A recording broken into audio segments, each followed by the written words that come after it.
बॉलिवूडमध्ये सुपरस्टार होणं हे काही स्वप्नवत वाटतं, पण प्रत्यक्षात त्यामागे असतो अफाट संघर्ष, कष्ट आणि अपयशांचा डोंगर.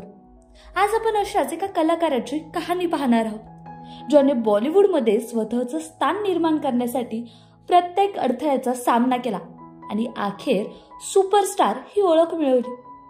होय, आपण बोलतोय 90च्या दशकातील दमदार सुपरस्टार सुनील शेट्टी यांच्याबद्दल.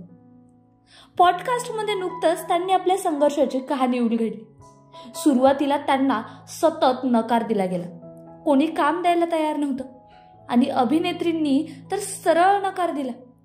एका लेखकाने तर थेट सांगितलं, घरी जा, इडली विक.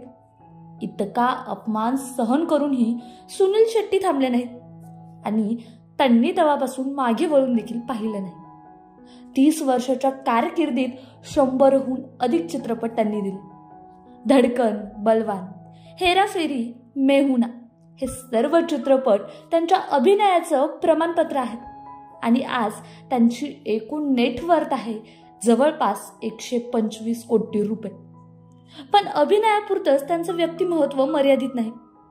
पॉपकॉर्न एंटरटेनमेंट प्रायव्हेट लिमिटेड या बॅनर अंतर्गत त्यांनी भागम भाग, खेल, द ग्रेट इंडियन रेस्क्यू यासारख्या चित्रपटांची निर्मितीही केली. मात्र फार कमी लोकांना माहीत आहे की त्यांनी 100हून अधिक चित्रपटाची निर्मिती केली असून त्यापैकी 40 फ्लॉप ठरले आणि 33 तर पडद्यावर आलेच नाही. त्यात फौलाद, गौरव, दी बॉडीगार्ड अशा अनेक चित्रपटांचा समावेश आहे. आज सुनील शेट्टी यांचं आयुष्य आलिशान आहे.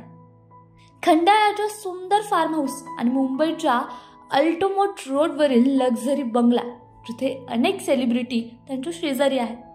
आज त्यांची मुलगी आथिया शेट्टी हिने प्रसिद्ध क्रिकेटर KL राहुलशी विवाह केला आहे आणि नुकतीच दोघं इवारा नावाच्या गोंडस मुलीचे आई वडील झाले आहेत.